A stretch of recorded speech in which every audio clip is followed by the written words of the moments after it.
Hi, my name is Donna Harcourt. I'm a one-stroke certified instructor, and today I'm going to share with you how to paint a little vine with some daisies. So I'm going to start out by using a number 12 plaid paintbrush. This is a one-stroke paintbrush, which you should really use when you're trying to paint one stroke. You'll get a much better result. So I'm going to start out by showing you this is the chisel edge. We're going to stand up on the chisel edge, and we are going to stand up and we're going to just pull this nice little vine in. Very easy done. You're just going to barely touch the paper like it is like a feather. The second thing I'm going to show you is, again, I'm going to go ahead and pull in some more vines, and I'm going to show you how to, we're going to make some little twigs or vines come off, and you want to always come off on a curve to give you a natural look. Do you see how that's coming off a curve? This one's going to come off a curve as well. And I'm going to start back here a little farther back, and I'm going to pull that one in too. So you get a nice little vine like that. I can also go ahead and add a little bit more if I want more texture to it, and add a little bit more vines to it.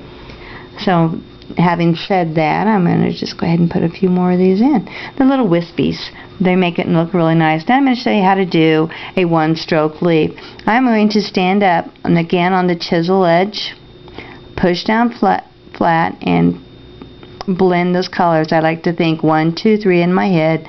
Stand back up again, push down flat, pull slightly, and then start standing, and turn that brush away from you.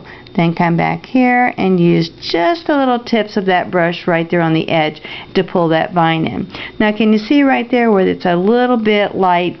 Sometimes painting on watercolor paper, it doesn't absorb as well, or it absorbs all of it. So we're going to stand back up again the chisel. I'm going to blend, stand again, and I'm just going to cover that right back up. That's the beauty of one stroke. You can put a lot of that in. Okay? And when you pull your stems in, you're only going to pull them halfway in. Now I'm going to go ahead and put some more in, just where I think it looks kind of natural. Pull that vine in, give it a little bit more. Okay, I'm going to pull one in right up here. You can get really fast with these once you learn them. Don't get discouraged, because it does take a little bit of while to learn how to paint one of these leaves. It took me a while, but I finally got it. And once you get it, you'll never lose it. You'll know always how to do it. Pull that one in too. And a couple more.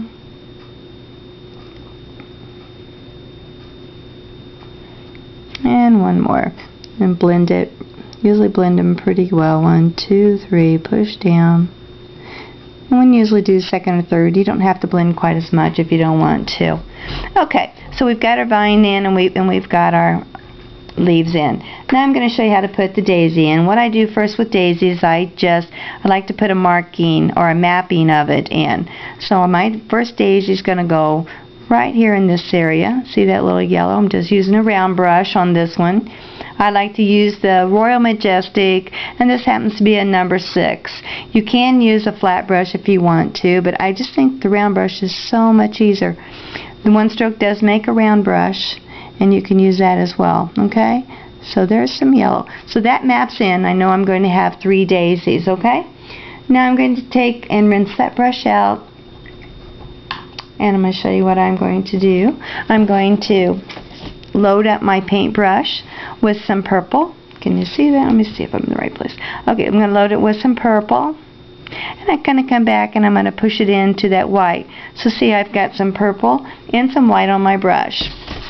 When painting daisies, you want to have some naturalistic, but then a good rule of thumb is you can start up here at the 12 o'clock, push that down, don't move yet till the bristles fan out, start pulling it towards the center, and then stand up and turn your brush a little bit. So see, my daisy's going towards the center, missed a little bit. I'm going to start over here and do the 3 o'clock, and I'm going to pull that in. See that nice little point on that one? That's the way it should look. And I'm going to come over here to 9 o'clock and pull that in again. That's a nice one too. And I'm going to come down here to 6 o'clock and pull one in. As long as everything's pointing to one center location, you'll have a nice daisy. So you can grab here and push down. See how my bristles are feathering out? And then I'm pulling it into there. Nice. Stand up, push down, pull, and turn it with your thumb away from you. Really easy to do, especially with a round brush. Do it again. And I've got one more petal, and I'm going to kind of curve this one in so it goes. Okay, so that gives it a little bit more dimension. I've got another one. I'm going to do one down here. I always like to start at the 9 o'clock. A lot of people like to start at 12 o'clock or 3 o'clock or 12 o'clock, but it's easier for me to start and go left to right. So I'm start this one, stand up.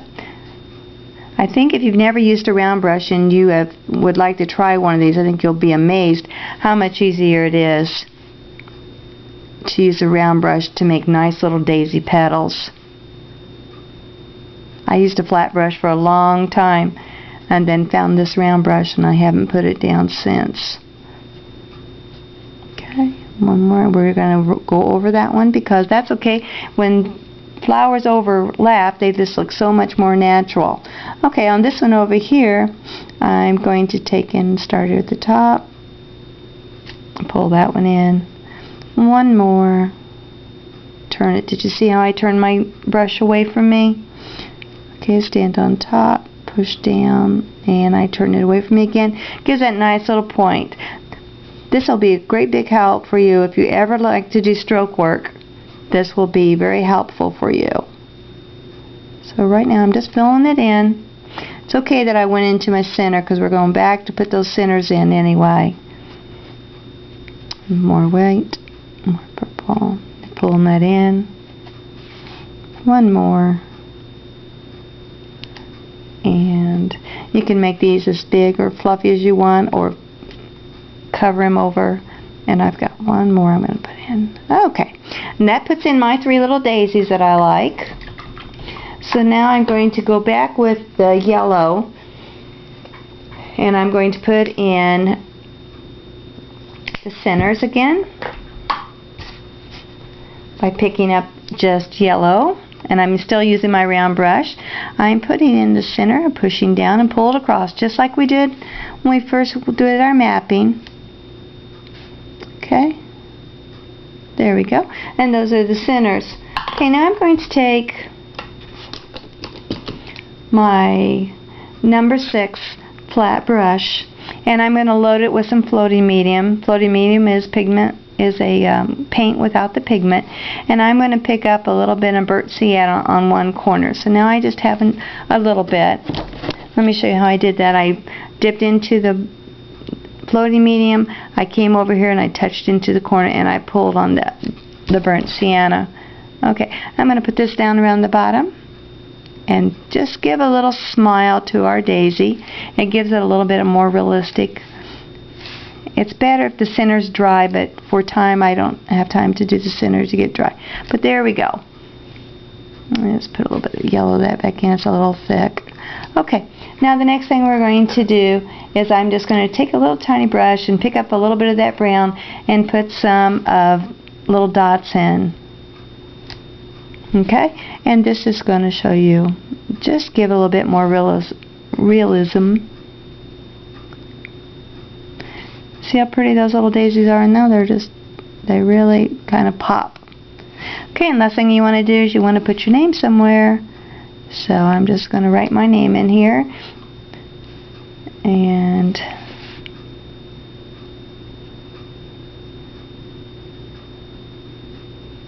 okay, that's my little video for you today. I hope you've enjoyed it. If you'd like to see more or learn more, just come onto my website. I have plenty of classes for sale. www.djcreationsonline.com. Thanks.